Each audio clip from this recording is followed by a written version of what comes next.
ya program ya Omudaala nate tukwaliriza munaffe ali ku Bukedde TV webali gyotusako engalo embeera bwetyo negikwasaganye tusobole okubeera nga tumalako kola byebagambye okukola covid gyali mwegendereze ate bwoba weegemye eddagala gyeriri genda bageme emirundi gyo giba gyatuuka ate gemyanga kikole tusobole okubeera nga tutambuza obulamu. Omudaala tukwata ku nsonga ezituluma oba nti ntwogera ku nsonga eziba zibaddewo nsobola zigombera oba zinogera eddagala tujja gy'oli oba gwe nojja gye tuli nsobola okuzogera. Byobudewo katono abantu beekayabwe awo mwalabako ekyali awo Mmeeya bwe bamusitula mu lukiiko ne bajja neyesansabaga abantu bagamba nti akola obukolomooni neyesansabaga ensonga nebeera nzibu nnyo abaleka ti Mmeeya atusala naye ensonga tetwagitegeera bulungi era Mmeeya ennaku zino zonna twali tulinze akube ku matu asobole okubeera nga tumulaba batunnyonnyola ensonga wenna we yava eyabona mu mawulire gonna. Ky'omukisa omulungi Katonda asaasidde Mmeeya ntusobola okubeera nga tumufuna ng'avudde ku kitanda wakati mu buvune obumuliko n'asobola okujja tunnyonnyola embeera we yaliwo. Embeera yonna n'abaaliwo bakansala we bali wamu ne ssentebe wa LC2 Kimbugwe naye tusobodde omufuna asobola okunnyonnyola ensonga zonna we ziri. Ensonga ne gyetugenda okubaako eya Mmeeya owe Kayabwe eyabuna amawulire gonna nga abantu be bamusitudde bamufulumya olukiiko ekirabika nti ensonga zaali nneneko.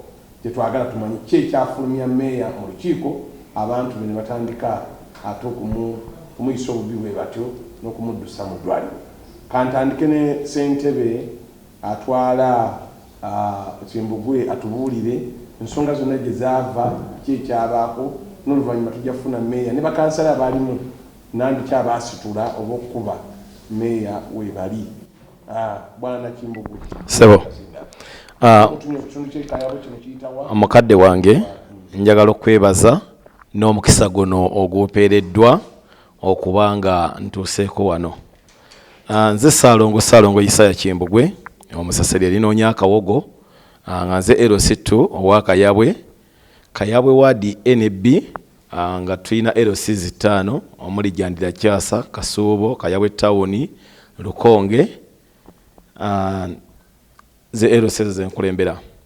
Naye mu nsonga zonna ezaali zigenda mu maaso kola olunaku naliwo nga chairman wa PDC Paris Development Committee chairman LC2 mu Uganda wonna yabeera azikulira. So mu ngeri efaanana bw'etyo nayitibwa nga nyina okubeerawo nga waliwo ebibiina ebitongozebwa. Ebibiina ebitongozebwa kola olunaku byali tebiteekeddwa kutongozebwa omwami oyo eyateekawo embeera. Era kyenjagala okusooka okumala okumenyawo mukadde wange nti abantu abafulumya Mmeeya si balonzi be. Era ne bw'otuna mu butambi bwonna n'ogambamu omulonzi nga wa Kayabwe Town Council taliimu ate tumuyinaamu. Bonna abantu abo bagibwa bugibwa mpigi ne mu bifo ebirala nga bazze kukola misoni yaabwe yakutuusa bulabe ku mukulembeze. Misoni kweva twawandiika ebbaluwa ng'ennaku z'omwezi 25 May 2022 nga tuwandiikira kaawo oluvannyuma lw'omukugu amanyikiddwa nga Kazibwe Ronald okujja n'atyoboola Mmeeya mu kitundu kye omwali omutyoboola ng'amuvuma so n'okwagala omukuba era yali agenda okutandika omugwa mu bulago ne mukwata era nenteekawo embeera era yali azze tusomesa bya Equator nga naye Mmeeya amugamba nti ekintu ky'oli mu kusomesa sinze mutuufu ow'ekisomesa nzekka. Kati Equator eyo waliwo enteekateeka ey'okulaakulanya Equator. Waliwo ssente ze batugamba kubafa abakulembeze kati tubiwulira mu ŋŋambo kubanga abantu abali wano ffeffe nnyini abalina okubuuzibwa. Chairman LC wano yali takimanyiiko nti Equator egenda kulaakulanyizibwa. Nange chairman LC nga sikimanyiiko mpise ne kansala wange owa Ward B mwe musiŋŋaani wa Equator mwennyini nga naye yali takimanyiiko. Kyokka ne ba landlord baali tebamanyi nsonga eno egenda mu maaso. Equator we boogera okukulaakulanya obudde buno nange sisobola kigamba nti bagenda gikulaakulanya bwe bati kubanga tebavangayo ng'abakulembeze bagitunnyonnyole wabula twalaba bulabi nga waliwo empapula eziwandiikibwa nga batugamba waliwo ebibiina biva mu lulo mu nkozi lulo bigenda kubeera nga bifuna percentage bweti waliwo ekibiina ekirala nga abantu obuntu abakola gurupu yaabwe nabo balinako percentage nga balandiroodi abantu tubalabamu kwegamba nga tebitegeerekeka kazi bwe najja abitusomese olwo atuyise ng'ennaku z'omwezi 13 atuyita tugende ku kitebe kya kanso enkozi oba ku kayabwe town council kuba tukyagiyita nkozi bwe twatuukawo embeera eyaliwo ng'omukugu ng'abantu basomesezza tebategedde yalimu okukakasa Mmeeya biki byasomesa ne bakansalas abaaliwo mu budde obwo era weebali ekyomukisa omulungi nabo baali mu okutegeera kye babasomesa kati Mmeeya kulu olunaku yali talinabakubuuza kati nga mwamikazi bwe ye ayina interest ye ng'omuntu nti yazze alina kyafiningiddwamu nti Mmeeya agezaako okumulemesa ku byonna ebigenda mu maaso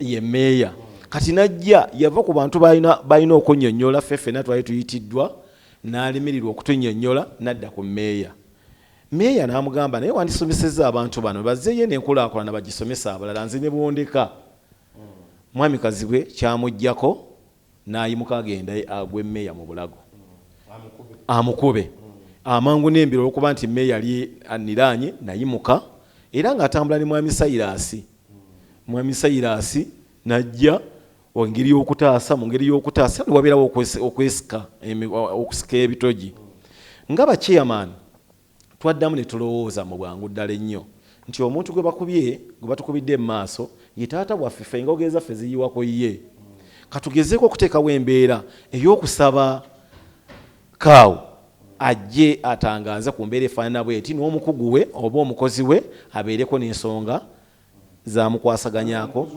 omukozi wa kaawo akubye Mmeeya amuvumye amutyobodde nga twagala nga disitulikiti oba nga akulira abakozi disipulingise mwamikazi bwe mu ngeri yonna twawandiika ebbaluwa bachairman ne bagistapinga kyokka ekyatumalamu amaanyi nga tumaze okutegeera nti tuyinza obutafunayo bwenkanya mwamikazi bwe nga tannaba kugenda mu maaso kwonna kwonna oba kwetonda oba mu ngeri yonna okusinziira ku bbaluwa gye twawandiika eyo gye nkuwaddeko gy'oli nayo mu ngalo twategeeza mwamikazi bwe nti n'enteekateeka za Equator ziyimirizibwe okutuuka nga tuzitegedde era ne tumusaba obutadda mu kayabwe town council okutuuka nga tumaze okuva mu lukiiko olwali lumaze otusuubizibwa kuba ennaku z'omwezi 25 tumala okuwandiika twalumba ku kitebe ku disitulikiti nga twagala tusinkane kaawo kubanga twamuwa ennaku 7 mweyo ebbaluwa ennaku 7 bwe gwaggwako twagenda ku disitulikiti bwaggwako lwakuna ng'enkera lunaku lw'abajulizi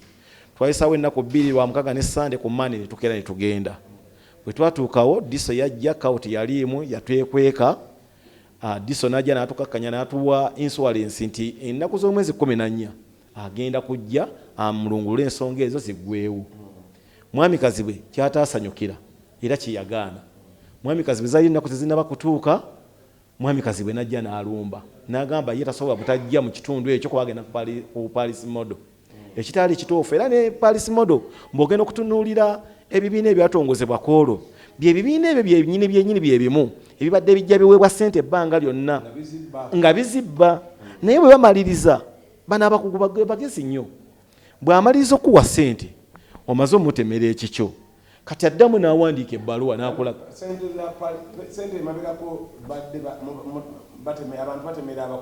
batemera abakugu kati omukugu obeera osabye miliyoni 5 n'alaga nti agenda zikuwa yasooka n'akwabulako ezizi yensonga era n'ayimirirawo naawe nti ssente ezo bwe zikulemerera yaddamu n'akuwa amagezi nti kati wandiika nti ssente zaafudde ne mu Paris Modo era be baliwo era be batongozebwa koolo kuba already nyina n'ebbaluwa ewange mu ofisi yange ng'abantu abo baagala bazze ssente za Paris Modo naye nga tebalina kye bayinza bakola kubanga yali mwamikazi bwe yennyini yatugamba tuddemu tuwandiike nga tulaga nti ssente zaafu tumubuuza nga ffe abakulembeze nze nabuuza mwamikazi bwe ne mubuuza ebibiina byonna byozoowa ssente eza Youth Livelihood twagala tulabe bammemba ki abaalimu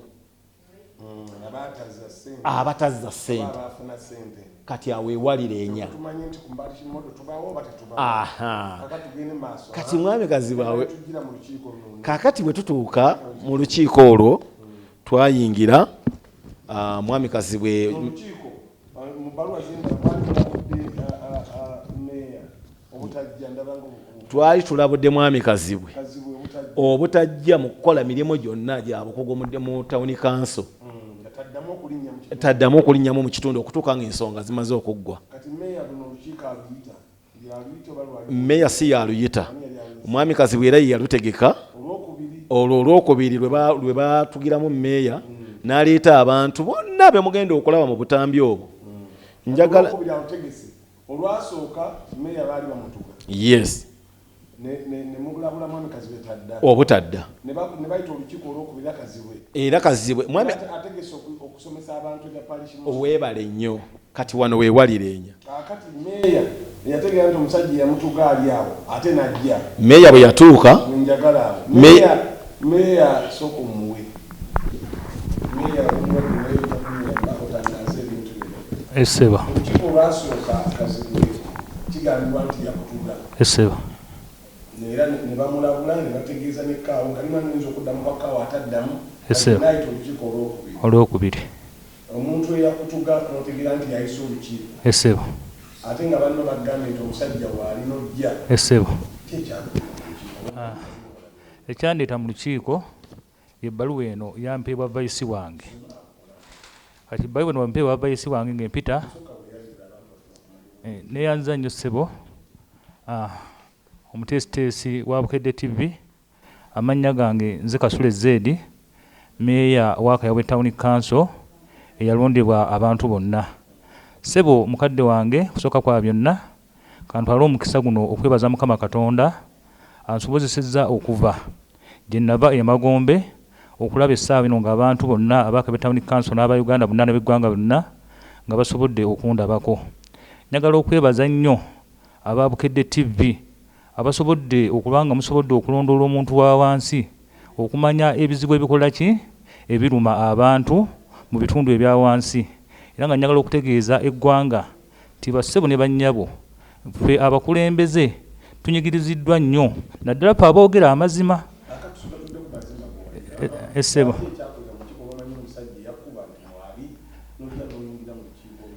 mu nsonga eyo yennyini ssebo mukadde wange twawandiikira kaawo ne tugenda ku kitebe ekya disitulikiti y'Empigi okuyimiriza commance officer akulira ebyensimbi mu disitulikiti y'Empigi.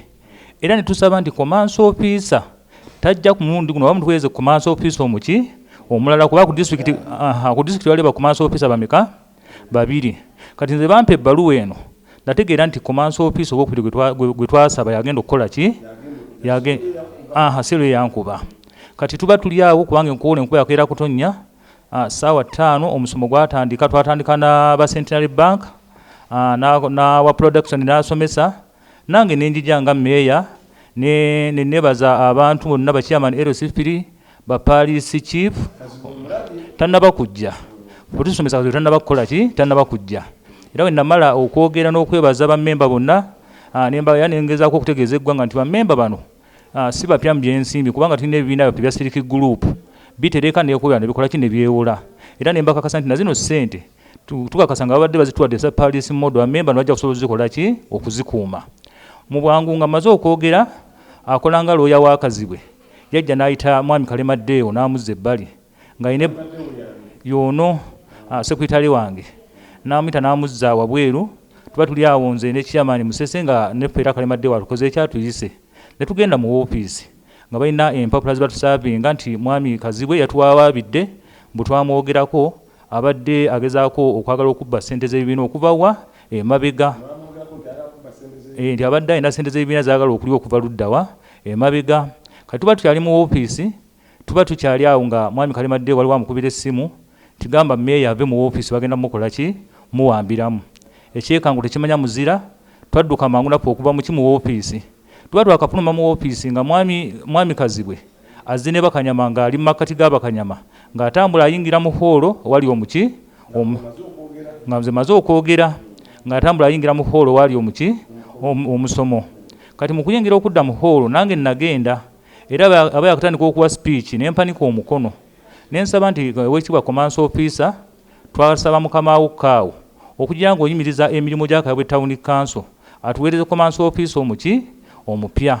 Awo mwami Cyrus akola nga council ku district, akola nga ow'abalema, wayimukirange kubanga yali MC, n'alagira security nti Mmeeya mufulumye ebweru ne mwami Musese.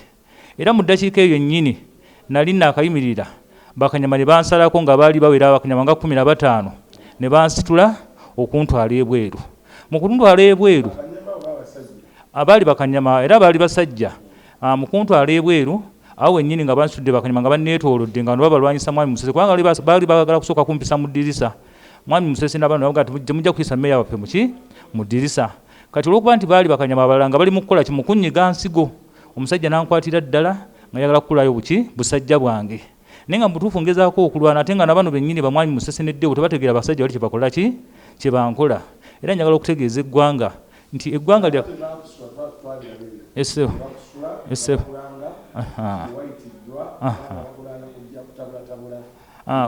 kubanga ye mwami oyo ogundi Cyrus yagamba nti Mmeeya wano si bya bufuzi mu mutwale ebweru, basekiri mutwale ki ebweru.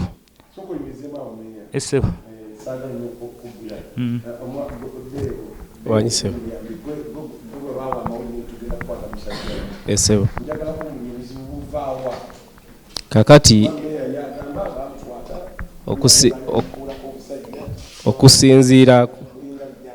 okusinziira ku olwo olunaku twali mu musomo mba ndi eyo ne bampita nti waliwo akwetaaga, ne nfuluma wabweru ku mulyango. Ngendo sanga waliwo omwami nanneeyanjulira nti looya avudde mu kampuni y'emu e Kampala eno, looya wa mwami Kazibwe, ng'azze okunsaavinga nze ne Mmeeya ne Chairman Musese nti twamulemesa emirimu gye kusinziira ku kipapula nti ya Equator nti twamulemesa emirimu gye n'omwogerako mu bantu nti yabba ssente ez'ebibiina ng'ayagala tumwetondere mu nnaku 7. Kati twali neŋŋamba ne bano weebali kambayite tujje lumu abasavingi basayininge kuba yali yeetaaga okusayininga azeeyo abe nga atusavinzi. Ne mbayita ne bagala tewali buzibu twambuke wali ku ofiisi Billy Cross ne Hall. Ne tugera ku ofiisi, twali tukyatudde kansala ono ayingidde nga tutudde tuli mutunula mu mpapula omwami atubuulira. Ne bankubira akasimu nti fuluma ebweru balooya Bakannyama beetoolodde ofiisi ya Mmeeya baagala muwambiramu ki. Waliwo omuvubuka eyali ebweru owa booda eyali anvuze, ffenna ne tupapa omulundi gumu n'omwami oyo naye yali atudde naye n'akwatakwata empapula ze speed ne tufuluma wabweru. Tugenda otutuuka wabweru ng'amagye gasazeeko gali mu yunifoomu nga ne Bakannyama emmotoka zizze nga 5 muvuddemu Bakannyama olwo bagisazeeko ffeno naffe batukoze eki. Kati Mmeeya ne mugala twanguwe tutuuke wali ku hoolo. Ne twanguwa ne tutuuka ku hoolo. Twagenda okutuuka tuti ne bagezaako tu obstructinga ne Chairman n'abagamba nze Chairman wa PDC mutuleke tuyingire. Ne tuyingira. Bwe twayingira munda twasanga mwami Kazibwe bataddeko omuzindaalo. Baleeta omuzindaalo. Bajja nago. Ataddeko omuzindaalo ayogera. Mmeeya n'awanika omukono ng'akyatudde ku katebe. Bw'awanika omukono n'amugamba mwami Kazibwe twakuyimiriza mu kitundu kino. Eyamuwa okwogera kati olwo obudde obwo emmeeza yali etegekeddwa okwali abaali basomesa nga watuddewo ne mwami Cyrus kansala naye nga tesi kansala wa kitundu ekyo. Nga olwo yayogera kati yemusi kyava agamba nti Mmeeya tetuzze mu byabufuzi security mujje ono mumunfulumize Mmeeya ne Chairman Musese. Awo olutalo we lwatandikira ne Bakannyama olwajja ne batusalako bwe bati era akatambi mujja kulaba bulungi nnyo ng'agamba mubafulumye security mubanfulumize. Abaami abo bakozesanga kodi simayoba zaabwe akwerinda ze bageza okommunikatinga n'okwogera Oluswayiri ebimu era mujja biraba mu butambi. So ne bagamba tumuyise mu ddirisa, tubagamba no omuntu mumusabe wakiri akole ki afulume. Tetusobola kukikiza nti nedda kati ne bamukwata bweti okwagala omuwanika tugezaako okulemesa.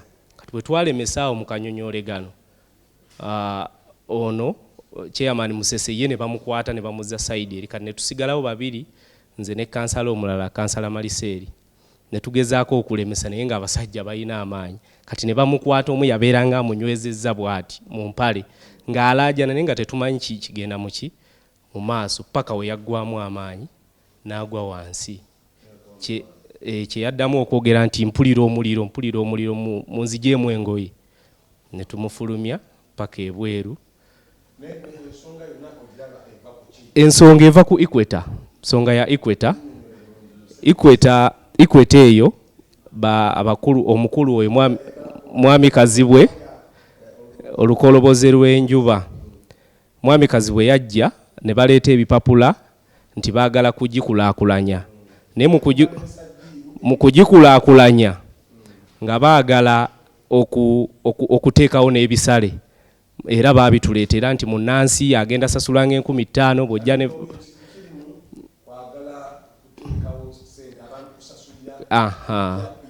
kusasulira ku Equator, kusasulira ku Equator, naye nga sente ezivaawo nga zitemaatemeddwa nti waliwo ekibiina awo kye baateekawo kigenda funa 40%. Si kibiina, kuba Equator eriko ba landlord ab'enjawulo, naye nga ne ku olwo olupapula nga landlord alagibwamu nti landlord ajja funa percentage bweti 20%, ne town council efune 40, nekindi ekibiina kifune 40. Bwe twababuuza nti ekibiina kyo kikola biki, kifunamu nga nti ekibiina nti kigenda kuyonjanga kasasira ava wano ku Equator kimukolemu briquettes, kati okusinzira nti bo bagenda teekamu effort y'amaanyi, y'ensonga ebafunisa 40%. Kati Mmeeya teyakiwakanya buwakanya, yabagamba tutuule n'abakulembeze, tuyite ba landlord, tuyite n'abakolerawo obudde buno abapangisa, twogere nabo bali kye baagaana. Kye baakola kwe kumukubira ate amasimu nga bamugamba nti Mmeeya gujjamu tukulabemu, ne bamuyita ne bamugamba tukuwa $5 million ffe tusayiningire busayiningizi. Bwe baalaba ng'akiganye ne bayita mu bakansala bano, ne bayita mu speaker owakayo, ne bakireeta mu kanso ekiyise, era ku olwo olunaku mulimu gwali gw'amaanyi obutayisa kuba bakansala ffe twababuuza kye muyisa mukitegedde nti nedda. Ku district bakansala mwe mukimanyi tetulina kye tukikola district bweba tekimanyi, bakansalazi tebakimanyi, abakulembeze bonna ku levels zonna tebakimanyi, mwami Kazibwe ye akijjeewa. Kye yali azze okusomesa we yavumira Mmeeya, kuba Mmeeya we yamugamba nti mbadde nsaba tubitegeera, namugamba tojja bitegeera kubanga totegeera. Era we waava obuki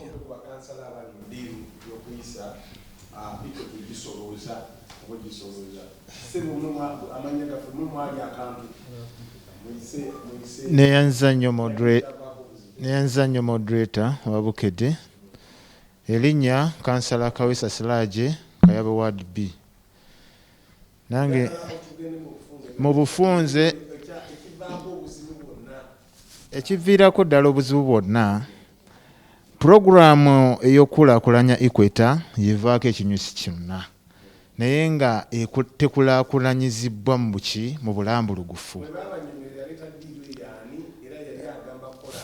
Kati ffe baasooka ne bakikukusanga nga tewali mukulembeze n'omu akola ki akimanyi.